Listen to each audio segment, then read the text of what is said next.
नमस्कार इंडिया का नमस्कार करें स्वीकार। आखिरकार नमस्कार इंडिया की मुहिम, नमस्कार इंडिया की खबर और या कहें कि नमस्कार इंडिया के विचार पर मोहर लगी। आपने देखा होगा, हमने पिछले अपने कई बुलेटिन, कई कार्यक्रम में ये कहा और निवेदन भी किया वार्तालाप के दौरान, जिन किसानों से, जिन आंदोलनकारियों से नमस्कार इंडिया बात करता था। और जब वो कहते थे कि नहीं 26 जनवरी को हमारी रैली, ट्रैक्टर रैली राजपथ पर ही होगी और उसी समय होगी, तब हमारा कई बार बहस भी हो जाती थी। हम कहते थे राष्ट्रीय पर्व है, एक प्रोटोकॉल होता है उसका, आप अलग समय या अलग स्थान क्यों नहीं चुनते। और नमस्कार इंडिया ने ही अब से 3 दिन पहले बात में और उससे पहले भी कई बार कहा कि बेहतर हो, आपको बहुत बड़ी जगह मिल जाएगी, आप आउटर रिंग रोड पर ट्रैक्टर रैली निकालें, मतलब परमिशन के विद ड्यू परमिशन, लेकिन आउटर रिंग रोड को चुने। और आखिर नमस्कार इंडिया की बात किसान संगठनों, किसानों के नेतृत्व पर पहुंची और किसान संगठनों ने अब ये निर्णय लिया कि उनका 26 जनवरी को जो ट्रैक्टर मार्च होगा या जो ट्रैक्टर रैली होगी वो आउटर रिंग रोड पर होगी। तभी तो कहते हैं साहब कि नमस्कार इंडिया कुछ तो है। ऐसे ही प्यार थोड़ी मिलता है आप लोगों का। खैर, हालांकि वो बात अलग है कि अभी भी पसोपेश में है वो रैली के परमिशन मिले या ना मिले, क्योंकि पहले दिल्ली पुलिस ने अब फिर से, मतलब सुप्रीम कोर्ट ने कह दिया दिल्ली पुलिस को ही, पहले भी निर्णय मांगा गया था, पहले भी उन्होंने दिल्ली पुलिस को ही निर्णय लेने के लिए कहा था कोर्ट ने। पुलिस ने फिर गेंद जो है कोर्ट के पाले में डाली और अब कोर्ट ने फिर से कोई आदेश नहीं दिया। उन्होंने साफ कहा कि दिल्ली पुलिस कानून व्यवस्था बाकी चीजों को देखते हुए जो भी निर्णय ले वो अपने स्तर पर ले। और अभी जो प्राप्त जानकारी थी उसके अनुसार दिल्ली पुलिस के आला अधिकारी किसान नेताओं के साथ बातचीत में लगे हुए थे। अब क्या निर्णय आता है वो शायद अभी थोड़ी बहुत देर के बाद मालूम चलेगा। लेकिन खैर, हम देखिए, कोई भी बात, हमने पहले भी कहा है कि हम आप लोगों की बातों और सरकार या जो भी एजेंसी या जो बाकी लोग हैं उनके बीच में हम सेतु का काम करता है नमस्कार इंडिया। नमस्कार इंडिया जोड़ने का काम करता है, तोड़ने का नहीं। और वास्तविकता के दायरे में रहकर, वास्तविकता के धरातल पर रहकर चर्चाएं करता है। इसलिए हम बारंबार कहते थे कि अगर आप लोगों ने रैली निकालनी ही है तो दूसरा स्थान चुने, आउटर रिंग रोड चुने। हमने कई बार आउटर रिंग रोड शब्द का प्रयोग किया, क्योंकि विशाल क्षेत्र, जितनी जो तादाद बताई जा रही है ट्रैक्टर्स की या जो भी रैली में सम्मिलित होना चाह रहे हैं, उस आधार पर तो राजपथ बहुत छोटा पड़ जाता। अब वहां पर निकालना चाह रहे हैं आउटर रिंग रोड, बहुत बढ़िया है। हम भी चाहते हैं कि निकले और चाहते हैं कि हमने विद ड्यू परमिशन कि भाई उनको इजाजत दी जाए। समय बेशक राजपथ के अलावा कोई और समय कर दिया जाए, जिस समय हमारी राष्ट्रीय स्तर की परेड दुनिया भर के लोग देख रहे होते हैं, उसके अलावा कोई भी समय दिया जाए, बहुत अच्छी बात है। ट्रैक्टर हमारा किसान है, जब हम जय जवान करते हैं तो जय किसान भी करते हैं, किसानों की भी एक पर 26 है। ये भी एक ऐतिहासिक आयोजन होगा, मैं समझता हूँ। बेशक कहा जाता है कि जो सबसे पहला गणतंत्र दिवस था उसमें इसी प्रकार के सबने भाग लिया था, लेकिन कोई बात नहीं, उसके बाद इतना बड़ा अगर कोई रैली निकलती है, ऐतिहासिक। चलिए, लेकिन एक बात और, क्योंकि हम नमस्कार इंडिया बार बार इस और शंका भी जाहिर करता था और हम चाहते थे कि इस पर थोड़ा सा कंट्रोल किया जाए, और वही हुआ कि किसान संगठनों में कहीं थोड़ी सी आपस में मतभेद उभरे, जिसको फूट भी कहा जा रहा है। और क्योंकि वो चीज पब्लिक प्लेटफॉर्म पर आ गई, गुरनाम सिंह चढ़ूनी ने शिव कुमार जी कक्का जो किसान नेता हैं, उन्होंने उनको संघ समर्थित या संघी या संघ से संबंध होने का आरोप उनके ऊपर लगा दिया। कुछ नेताओं से मिलने के ऊपर आदि आदि, जो गुरनाम चढ़ूनी जी क्या कोई हुआ होगा किसी से वार्ता, और पहले कहा जा रहा था कि वो कल की जो वार्ता है उसके अंदर सम्मिलित नहीं होंगे गुरनाम चढ़ूनी जी। लेकिन हालांकि इस आंदोलन को खड़ा करने में गुरनाम सिंह चढ़ूनी जी का बहुत बड़ा योगदान रहा है। लेकिन अभी प्राप्त जानकारी अनुसार मसले को जो उनकी समिति है, जो भी जांच समिति है, जो भी है, उसने सुलझा लिया है। गुरनाम सिंह चढ़ूनी अब कल की वार्ता में, जो अर्थात 19 जनवरी को वार्ता सरकार और किसानों के बीच होनी है, उसमें गुरनाम सिंह चढ़ूनी भाग ले रहे हैं। चलिए उससे आगे चलते हैं, क्योंकि देखिए फिर धक्का लगेगा ये अगर इस प्रकार की अगर कोई फूट पड़ती है तो बेहतर ये, और हम समझते हैं क्योंकि सभी समझदार संगठन है। हालांकि सरकारी स्तर पर बार बार कहा जाता है हम किससे बात करें, किसी भी आंदोलन का एक नेता होता है या तो 40, 41, 42 लोग हैं, आदि आदि बहुत सारी चीजें, और सबके अपने अपने मतभेद होते हैं। आज तो एक जगह ये भी कहा जा रहा था भाई हर आदमी की एक लालसा होती है कि मैं नेता बनूं, मेरा नाम चले, मेरा नेतृत्व चमके। पर चलिए जो भी है संभाला हुआ है अच्छे से, और राजनीतिज्ञ तो जाते रहते हैं, आज भी गए कांग्रेस के, आज भी कुछ लीडरान जो है वो गए और भीड़ में बैठे, क्योंकि आज महिला किसान दिवस मनाया गया सब जगह पर। आज महिलाओं की कमान थी, आज महिलाओं का झंडा बुलंद हो रहा था वहां पर।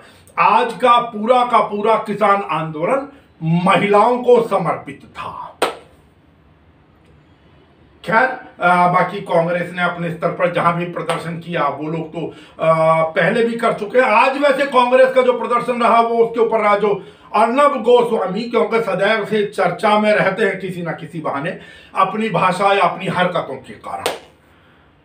उनका जो भी एक व्हाट्सएप चैट जो लीक हुई है और जिनमें अनेकों शब्दों का प्रयोग किया गया है, और अब मैं क्या कहूं, क्योंकि अभी ये चीज कानूनी रूप से तो सिद्ध नहीं हुई है और होगी या नहीं मैं नहीं जानता कि उसमें देश की सुरक्षा के साथ खिलवाड़ किस प्रकार या उनको क्या प्रसन्नता थी और क्या नहीं थी, जो भी है उन बातों को लेकर, क्योंकि इस समय सब जगह यही चर्चा का विषय बना हुआ है। हाँ, अगर इस विषय के ऊपर चर्चा नहीं हो रही है तो जिसको गोदी मीडिया कहते हैं वहां नहीं हो रही है। उसको लेकर भी आज कांग्रेस ने कई जगह पर प्रदर्शन किया, जो खासतौर से यूथ कांग्रेस थी, उनकी जो यूथ विंग थी।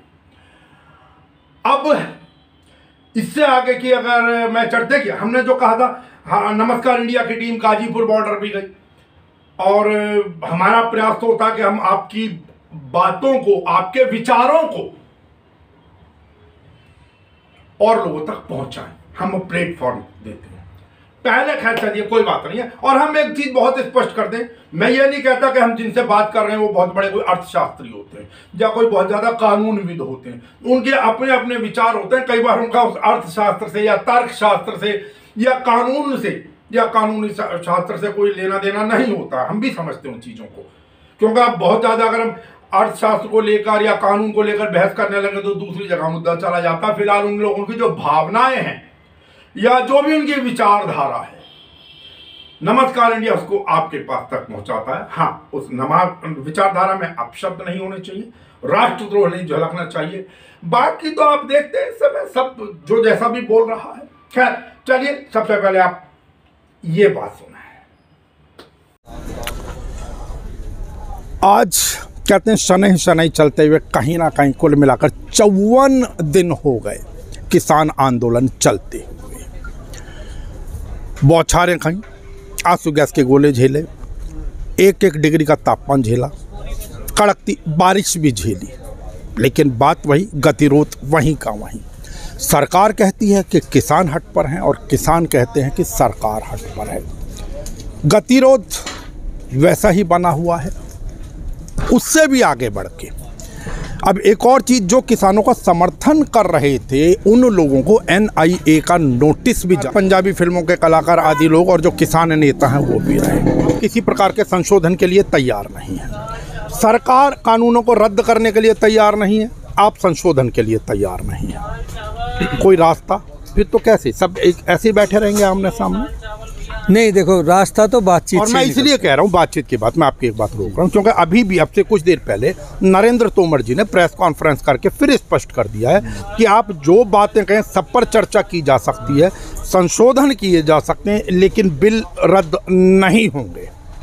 देखिए, ये जो बिल है, सबसे पहला इसमें इन्होंने किया कि भाई आप जो है आवश्यक वस्तु भंडारण अधिनियम, आप ये देखिए 1955 में नियम बना था कि असीमित भंडारण नहीं किया जा सकता। मैं अशोक जी, मैं आपको बताऊं, ये नहीं, मैं आपको इसलिए कह रहा हूं ये बात कि ये बातचीत करते हैं कि भाई आप इसमें संशोधन करा लीजिए। तीनों बिल में संशोधन को है ही क्या, जब ये तीनों बिल ही किसान के खिलाफ हैं और पूंजीपतियों के फेवर में हैं, तो आप बताइए हम संशोधन करा के फिर भी हमारी तो गले की हड्डी कुछ ना कुछ बनी रहेगी। तो फिर आप लोग बातचीत के लिए जाते क्यों जब 10 दौर की आपकी वार्ता असफल हो चुकी है? देखिए सरकार है, हमें बुलाती है, कल ये ना कहे कि भाई किसान वहाँ पहुँच नहीं रहे। यही हमारे जितने भी अध्यक्ष हैं उन्होंने कहा बातचीत तो एक रास्ता बातचीत का ही होता है, इसलिए हम कभी मना नहीं करना चाहते। पर ये भी हमारी जिद नहीं है, ये किसान को अब सब कुछ जो गांव में किसान रहता है उसको भी जानकारी हो चुकी कि ये बिल जो हैं तीनों आपके नुकसान के हैं, इसलिए ये वापस लेने ही पड़ेंगे सरकार को, और बातचीत के अलावा कोई रास्ता नहीं है।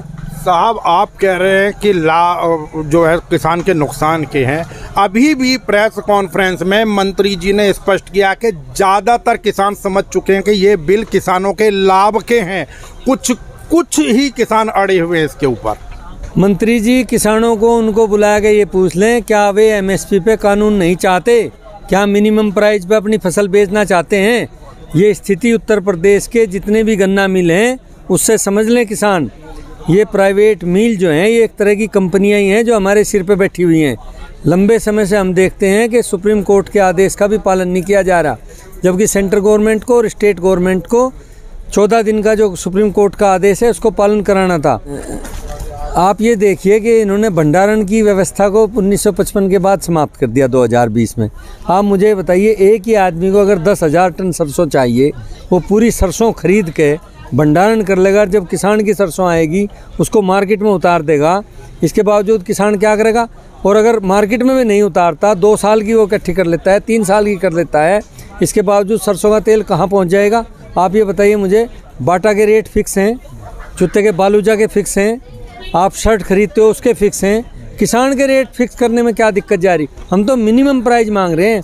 इसमें है ही क्या कानून में, सरकार इसका दोबारा अध्ययन कर ले। इस कानून में किसान के लिए है ही नहीं कुछ संशोधन के लिए। ये तो समाप्त हो जब भी किसान को कुछ ना कुछ लाभ हो सकता है, अदरवाइज ये तो पूंजीपतियों के लिए बनाए हुए कानून है, सरकार के लिए तो है ही। अशोक जी बात अब वही हो गई, आपने अपना पक्ष रख दिया, सरकार अपने पक्ष। मेरा पहला प्रश्न वही था और अभी वहीं खड़ा है कि आप 10 दौर की वार्ता कर चुके हैं जी। आप अपने स्टैंड पर अटल हैं, सरकार अपने पर अटल है। अब 11वें दौर की वार्ता तैयार है 19 तारीख के लिए। आप जाएंगे 11वें दौर के लिए अपना समय बर्बाद करने? मैं उल्टी बात कर रहा हूँ, और मैं क्यों कर रहा हूँ मैं इसका भी कारण बताऊँ। वो तो हमारे टिकैत साहब ने कहा भाई हमें अब जब बुलावें, जब जो है आपको इसमें समाप्त करने हो ये बिल, क्यों हमें समय बर्बाद कर रहे हैं। तो मतलब आप नहीं जाएंगे 19 तारीख को? सरकार कुछ सोचती होगी कुछ ना कुछ इसके बारे में, इसलिए बुला रही है। तो हम तो उम्मीद करते हैं, उम्मीद पे सब कायम है। मान लीजिए इसमें भी वार्ता कोई रास्ता नहीं निकलता, तब नहीं निकलता तो 26 जनवरी को हमारी परेड चलेगी, उसमें हम ये दिखा देंगे। उसके बाद किसी वार्ता में जाएंगे। देखो ये तो डिपेंड करता है, हमारे जितने भी अध्यक्ष हैं उसमें कहीं किसी तरह का कोई विरोध नहीं है। सभी अध्यक्ष हमारे एक हैं, जितने भी आंदोलन में शरीक हैं, जिनको हमने अध्यक्ष बना के वहाँ भेजते हैं, कहीं किसी तरह का कोई परिवर्तन नहीं होगा। और ये जितना किसान यहाँ बैठा है, मैं आपको बता दूँ, ये जब तक ये बिल वापस नहीं होते, मुझे नहीं लगता यहाँ से कोई किसान वापस जाने वाला है। हर जगह कहीं भी चले जाइए, सब जगह जो आम किसान बैठा हुआ उसका यही मानना है, हौसला है उसके अंदर, इसमें कोई दो राय नहीं। जो सबसे बड़ी आपके आंदोलन की खासियत है वो ये है कि अपने जो भी आप लोगों के लीडर्स हैं उनके आदेश का अनुसरण कर रहा है, ये बिल्कुल सत्य है। किसान जब जाएगा, जब दोनों सदनों में बिल वापस हो जाएगा, एमएसपी लग जाएगी, हमारे माननीय राष्ट्रपति जी उस पर साइन कर देंगे। किसान इतना अनपढ़ और गंवार नहीं है कि सरकार आश्वासन दे और उठ के चला जाए। हम तो तब तक भी नहीं जाएंगे जब तक राष्ट्रपति सिग्नेचर नहीं कर देते और बिल वापस नहीं हो जाते। और ये सरकार को देर सबेर मानना ही पड़ेगा। पता नहीं सरकार क्यों जिद पड़ी हुई है। बहुत बिल वापस किए, बहुत कानून इन्होंने निरस्त किए, पर पता नहीं सरकार को किसान से क्या ऐसा एलर्जी हो चुकी कि इसकी बात को मानने के लिए तैयार नहीं, जबकि अंदाता है। 26 जनवरी को आप लोग अभी भी अड़े हुए हैं कि हम जाएंगे दिल्ली के अंदर। देखिए अभी नेताओं का किसी आदेश का इंतजार है। देखिए मैं आपको बताऊं, सुप्रीम कोर्ट का हम सम्मान करते हैं और अपने नेताओं का भी हम सम्मान करते हैं। हमने कल शामली में रिहर्सल निकाल के ये साबित कर दिया कि कम से कम शामली ज़िले से 10,000 ट्रैक्टर जो है अगर दिल्ली पहुंचेगा। और हम साहब आज बागपत में पुलिस ने बढ़ने नहीं दिए हैं, सारे के सारे ट्रैक्टर वहीं अटके रह गए हैं। लेकिन मैं जो कहना चाह रहा हूँ, चलिए आप लोगों को बात इसकी नहीं है, ये एक प्रैक्टिकल सी चीज़ है, लेकिन जिस प्रकार बहुत सारे लोग ये कह रहे हैं कि हम राजपथ पर ही जाएंगे, आपको नहीं लगता कि राजपथ का अपना एक प्रोटोकॉल होता? मैं बार बार यही प्रश्न करना चाह रहा हूँ। आप दूसरी जगह भी तो कोई निर्धारित कर सकते हैं, हम दिल्ली के चारों ओर रिंग रोड पर जाएंगे या उस समय के अलावा किसी और समय जाएंगे, उसके बाद में जाएंगे। देखिए, ऐसा नहीं लगता कि इसके अंदर तो तनाव बढ़ेगा? मैं बड़ी प्रैक्टिकल सी बात है साहब। ये 26 जनवरी हमारे देश का स्वतंत्र त्यौहार है, हम उसका सम्मान करते हैं। और मैं भी यही कहूँगा आपको कि सरकार को मान जाना चाहिए। ये किसान हैं, सरकार जिद पे ना अड़े और 23 तारीख से पहले इस बिल को वापस ले ले और MSP पे कानून लागू कर दे। किसान शांत रहेगा। और नहीं तो जो भी प्रोग्राम हमारा निश्चित होगा, जो भी हमारे जो आपके नेतागण हैं वो कहेंगे। माफी के साथ कहना चाहूँगा, 1966-67 से चली हुई है। किसी नेता ने आपके, किसी सरकार ने, बीजेपी कांग्रेस, सवाल बीजेपी का नहीं है, किसी ने भी लागू नहीं की। किसने कानून बनाया, मुझे ये बताइए ना आप। देखिए, चौधरी साहब को कम समय मिला, यदि उन्हें समय मिलता तो वो इसको भी पूरा करके जाते। मगर ये ठीक कह रहे हैं आप, जिन सरकार, मैं कह रहा हूँ जनरल बात आपसे, मैं यही कहना चाहता हूँ, जिस सरकार ने इसको लागू नहीं किया, आज कहाँ हैं वे सरकारें? अब सबको पता है कि तीनों कानून तुम्हारे जो है पक्ष में नहीं है, तीनों तुम्हारे खिलाफ हैं। और MSP किस किसान को नहीं चाहिए भारत में? बुला लें उन किसानों को जिनको कहते हैं कि भाई इनको नहीं चाहिए, हमारे सामने ले आवें। कोई किसान ऐसा नहीं जिसको MSP नहीं चाहिए और तीनों कानून वापस नहीं चाहिए, सबको चाहिए। और कहते नहीं, यूं ही चलते चलते यूं ही कोई मिल गया था तो कोई नहीं है, आप सब हमारे लिए सम्मानित हैं। इनके विचार भी सुनिए। और देखो कितने किसान, कितने राहगीर, कितने पुलिस मुलाजिम, कितने CRP, कितनी मिलिट्री लगी हुई है, वो भी हमारे साथ लंगर छक रहे हैं। देखो कितना उनको भी सुकून मिल रहा है। लेकिन उनके भी, वो भी किसान के बेटे हैं, उनको भी ये चाहिए भी इनका ये कानून रद्द होने चाहिए। ये कानून रद्द क्यों नहीं कर रहा? ये किस जाति का है मोदी? ये भी मुझे बता दीजिए। अगर ये कोई इंसान होता या कि कोई भी इसके अंदर इंसानियत वाली बात होती तो ये इन किसानों को, बेचारों को ठंड से निजात दिलाता, घर भेज देता। उसके लिए ये क्या मायने रखती है 3 कानून? ये वो प्रधानमंत्री है, हमारे देश का प्रधानमंत्री ऐसा तो थोड़ी है। हमारे प्रधानमंत्री और भी हुए हैं, हमारे बाप दादों ने भी आज तक नहीं ये इतना बड़ा आंदोलन देखा। कभी इतने दंगे हो गए तब भी इतना आंदोलन नहीं चला। और 53-55 दिन तो यहाँ हो गए, 2-3 महीने पहला पंजाब में चल रहा है, किसान धरने पे चल रहा है, घर से निकला हुआ है, बच्चे छोड़ के निकला है। उनके भी छोटे छोटे बच्चे हैं, उनका भी देखो क्या हाल हो रखा है। पर इनके को पता ही नहीं। 70 आदमी यहाँ शहीद हो चुके हैं, अभी और पता नहीं कितने आदमियों की इन्होंने जान लेनी है। लेकिन अब हम जान देने वाले नहीं हैं, हम जान लेने वाले हैं। अब जान देंगे नहीं, हम लेंगे। मतलब हाँ, मजबूरी है। ठीक है, हिंदू, सिख, मुस्लिम, राजस्थान इतने दूर से आए हैं, घर बार छोड़ के आए हैं। देखो इतनी ठंड में आदमी जान किसकी लेंगे साहब? ये तो उग्रता वाली बात हो गई ना। जब आपका इतना विश्वविख्यात एक आंदोलन आपका हो गया, बड़ा अहिंसक आंदोलन रहा, फिर आज ऐसा क्या हुआ कि आप इस प्रकार की बात कर रहे हैं? तो क्या करें सर, ये उन बच्चों को कोई देख ही नहीं रहा। ये भी तो छोटे छोटे बच्चे हैं। मतलब कहीं धैर्य जवाब देने लगा क्या किसानों का? नहीं, ऐसी नहीं, बिल्कुल वो शांति से आंदोलन चलेगा। चाहे 10 साल चले, चाहे 5 साल चले, चाहे 50 साल चले, ये शांति से ही आंदोलन चलेगा। 26 जनवरी की ट्रैक्टर रैली के बारे में आप क्या कहेंगे? ये तो आने पर कि अभी एक बात आ गई कमेटी ने कि अब वो लोग कह रहे हैं कि आउटर रिंग रोड पर हम परेड निकालेंगे, राजपथ पर नहीं निकालेंगे। अभी ये घोषणा हो गई है शाम को आपकी किसान यूनियंस की तरफ। ये तो कमेटी बताएगी क्या होता है आगे। अच्छा, लेकिन बहुत सारे कुछ चैनल ऐसे हैं जिनमें मैं फिर कहूँगा कि जो किसान नेताओं के साथ गलबैयाँ करते हैं। मैं बड़ा स्पष्ट इस चीज़ को कह रहा हूँ। वो लोग कह रहे हैं, दिखा रहे हैं कि भाई जो आपका ट्रैक्टर है, कुछ पंजाब के किसानों ने जैसे सजाएं कि भाई ये देशद्रोही ट्रैक्टर है, कि ये राजपथ पर जाएंगे या देशद्रोह के लिए जाएंगे, आदि इस प्रकार की क्यों। और ये लोग सुबह ही घोषणा कर देते हैं कि जो किसान हैं वो समझौता चाहते नहीं, इनकी बॉडी लैंग्वेज ठीक नहीं है, बातों के लिए जा रहे हैं लेकिन ये बात मानेंगे नहीं। तो क्या कहें, अब इनकी भाषा कैसे लगा? ये तो अपनी मन मर्जी कर रहे हैं, ऐसी बात नहीं है। किसानों को जो सली बख्श जवाब दें ये तो किसान तब भी जाएंगे ना। ये कानून रद्द करेगा तब भी जाएंगे। जो हमें चीज़ चाहिए नहीं, सिरदर्द की गोली चाहिए नहीं तो क्यों दे रहे हो आप? क्यों ले? तो कुल मिलाकर सीधी सी मांग कि किसी प्रकार का कोई संशोधन स्वीकार्य नहीं, सिर्फ और सिर्फ पुराने कानून रद्द, तीनों कानून हमारे रद्द हो जाएं। किसान खुश है, किसान अपनी ज़मीन बचाने के लिए बेताब है। आपको ऐसा क्या लगता है, मैं एक प्रश्न पूछ ही लूँ कि भाई क्यों रद्द नहीं कर रहे, क्यों नहीं मान रहे हैं? कोई तो कारण नजर आता होगा आपको। देखो कारण का तो मुझे पता नहीं, वो शादीशुदा होता था शायद मान भी जाता है, ठीक है, उसके बच्चे होते तो मान भी जाता, लेकिन पता नहीं क्यों नहीं मान रहा। देश का प्रधानमंत्री है, उसको एक एक चीज़ का पता है, मालूम है, लेकिन पता नहीं क्यों नहीं मान रहा। प्रधानमंत्री जी 1200-1300 किलोमीटर दूर कच्छ में किसानों से मिलने चले जाते हैं, रायसेन के किसानों से मिल लेते हैं, लेकिन ये दिल्ली उनके घर से 20-25 किलोमीटर दूरी पर बैठे, इनके पास क्यों नहीं आ पा रहे हैं वो या उनका कोई भी प्रतिनिधि? उनकी मर्जी है जी, वो तो ये नहीं देख रहे भी ये किसानों का धरना है कि ये ऐसे बैठे हैं और 10 दिन 15 दिन लगा के चले जाएंगे, ये तो होगा नहीं। मतलब कहीं ना कहीं ऐसा लग रहा है कि सरकार के गले की फांस बन गया इस बारे में। बिल्कुल ओवर कॉन्फिडेंस में सरकार हड्डी बन गया, गले की हड्डी बन गया है, वो तो तब भी निकलेगी जब कानून वापस होंगे।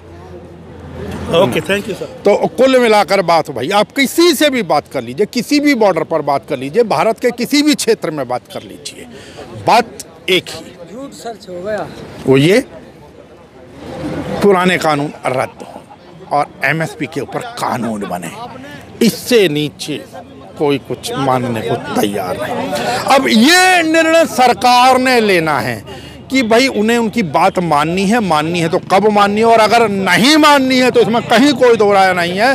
कोई कुछ भी कहे फिर बेवजह तनाव बढ़ने वाली बात होती है, एक तरफा निर्णय लें। अब कहते हैं कि नहीं जो करें आप, अगर बेहतर होता कि अगर पहले सरकार पूछकर कानून बना लेती, तब तो कह सकते थे कि जो किसान हैं वो अपनी जिद के ऊपर हैं, लेकिन अब लगता है कहीं ना कहीं लगने लगा है, सिर्फ मीडिया के अगर कुछ हिस्से को छोड़ दिया जाए तो हर जगह लगने लगा है कि अब राज हट है, किसान हट नहीं।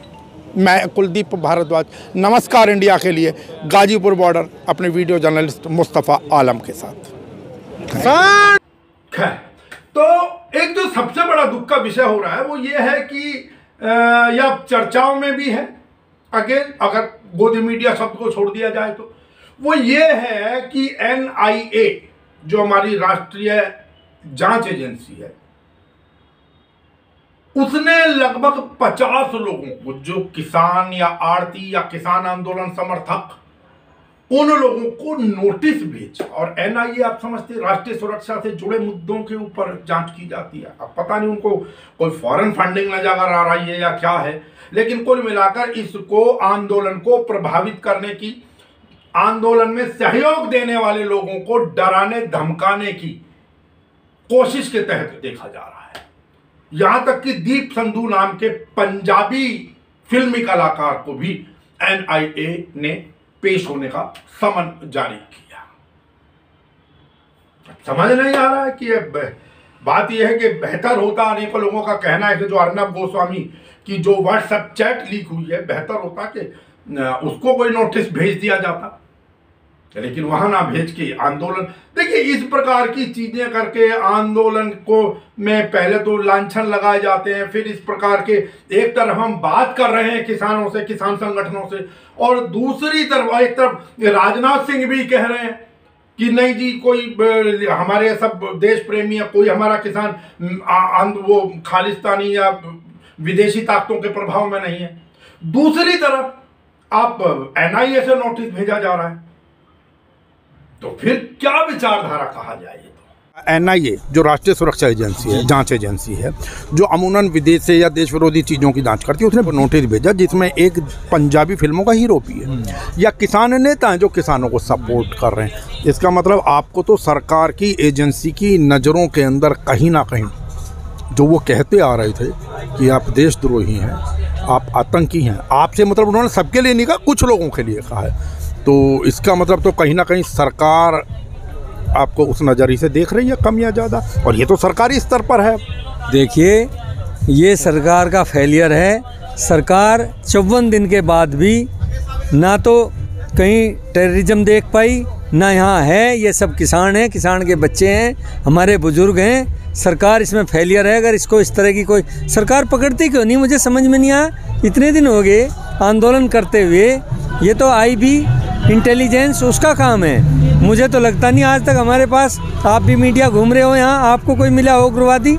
नमस्कार इंडिया ने तो खुला चैलेंज किया, जो मीडिया जिसको आज के समय में गोदी मीडिया कहा जाने लगा, खुला चैलेंज किया। अगर आप पीछे के हमारे प्रोग्राम बुलेटिन देखेंगे कि भाई आप आइए और हमें एक आतंकवादी, एक देशद्रोही, एक नक्सलवादी इसमें से ढूंढ कर तो दिखा दीजिए, जो इधर उधर वो बातें कर देते हैं। आपकी बात बिल्कुल जायज़ है, लेकिन बात वही है कि अभी भी अपने शब्दों से, और ये जो नोटिस भेजा गया है इसका मतलब तो सरकार, बेशक राजनाथ सिंह जी ने ये कह दिया कि नहीं इनके अंदर कोई खालिस्तानी आतंकी नहीं है, लेकिन नोटिस भेजने का अभिप्राय क्या है फिर? देखिए, मेरा ये मानना है सरकार में राजनाथ सिंह ही ऐसे मंत्री हैं जो किसान की भावनाओं को, उनकी आत्माओं को, उनके काम को बहुत अच्छे तरीके से जानते हैं। कहाँ जानते हैं? फिर आपका समर्थन कहाँ कर रहे हैं राजनाथ सिंह? मैं बताऊं, समर्थन तो सरकार है, दबाव में नहीं कर रहे, वो मंत्री पद चले जाएगा। तो छोड़ सकते हैं, मंत्री पद छोड़ नहीं सकते क्या? ये तो देखो उनकी अपनी भावना है, पर फिर भी जब तक इससे पहले जो आंदोलन हुए, किसानों की समस्या हुई, उसमें राजनाथ सिंह ने सहयोग किया हम लोगों को, और राजनाथ सिंह किसान हैं, वो समझते हैं भावनाओं को। ये अलग बात है कि सरकार में रहते हुए हमारी बात को रख नहीं पा रहे या उनकी सुनवाई नहीं हो रही। राजनाथ सिंह ने पहले भी आंदोलनों में बातचीत। देखिए, जब सुनवाई नहीं होती है, अकाली दल सरकार को, कुर्सी को, मंत्री पद को छोड़कर लतिया कर चला गया था, तो छोड़ देना चाहिए राजनाथ सिंह को भी, जब उनकी सुनवाई नहीं हो रही सरकार में। राजनाथ सिंह चीफ मिनिस्टर रहे उत्तर प्रदेश के, उस टाइम उन्होंने किसानों का काफ़ी सहयोग किया, और राजनाथ सिंह को छोड़ देना चाहिए पद ऐसी सरकार में जहाँ उनकी सुनवाई नहीं हो रही। उनका कद बहुत बड़ा था, इन्होंने घटा कर उन्हीं का कद छोटा कर दिया। और उसी प्रकार की विचारधारा जो हमने पीछे भी बात करी कि भाई एक तरफ आप गांधी जी को पूज रहे हैं, दूसरी तरफ उनको भी हाईलाइट किया जा रहा है, नाथूराम गौडसे को। एक तरफ आप कह रहे हैं मेरा किसान है, मेरा किसान है, उससे पहले आपका एक वर्ग, बड़ा तबका, बल्कि तबका नहीं बड़ा तबका, अब उनको नक्सलवादी और लेफ्टिस्ट और माओवादी और पाकिस्तान और ना जाने किस किस से प्रभावित बता दिया जाता है। और दूसरी तरफ फिर राजनाथ सिंह जो उसके ऊपर लीपापोती करते कि नहीं जी ये मेरा किसान है, मैं उन लोगों से बिल्कुल सहमत नहीं हूं जो मेरे किसानों के ऊपर इस प्रकार के लांछन लगाता। और फिर इस तरफ एनआईए का नोटिस भी मिलता है। क्या कहें इस बात को? बात फिर वही कि कहीं ना कहीं तो शय है ऊपर से, बिना शय के तो ये लोग ऐसे जबान इनकी चल नहीं सकती है। जब तक आप उनको टाइट नहीं कर रहे हैं, डांट नहीं रहे हैं, रोक नहीं रहे हैं, उनके ऊपर प्रतिबंध नहीं लगाना का प्रयास कर रहे हैं, तो इसका मतलब तो कहीं तो है साहब से। ये सारी की सारी चीजें एक साथ नहीं चलती हैं। खैर, ये था नमस्कार इंडिया का एक छोटा सा प्रयास। हम फिर कहेंगे, जो लोग हमें यूट्यूब या जिसके भी माध्यम से देख रहे हैं, ट्विटर, यूट्यूब या जहां भी, कृपया वहां पर नमस्कार इंडिया को फॉलो करें, सब्सक्राइब करें। जो भी नमस्कार में कई लोग थोड़ा सा गड़बड़ हो जाता है, नमस्कार के अंदर के बाद डबल ए आता है, NAMASKAAR, के बाद 2 बार है ए, स्पेस देके फिर इंडिया INDIA। सब्सक्राइब करें, फॉलो करें, ज्वाइन करें, देखें और अपने अलावा ज्यादा से ज्यादा लोगों को प्रेषित करें, अर्थात फॉरवर्ड करें। बहुत जल्द उम्मीद करते हैं कि आपके सामने लाइव डिबेट्स आपके सामने नमस्कार इंडिया पर शुरू हो जाएगी। अपना प्यार बनाए रखें। विज्ञापन आदि देना चाहें उनका भी स्वागत है, संदेश देना चाहें, अब 26 जनवरी आ रही है, राष्ट्र के नाम संदेश आप देना चाहें उनका भी स्वागत है। आपके क्षेत्र की अगर कोई खबर है वो भी हमें भेजें। हमारा प्रयास रहेगा कि नमस्कार इंडिया पर उसको भी सम्मानित स्थान मिले, आपके क्षेत्र की खबर को। तो आप रखें अपना ख्याल, मास्क के बिना बाहर बिल्कुल ना निकले और स्वीकार करें नमस्कार इंडिया का। नमस्कार।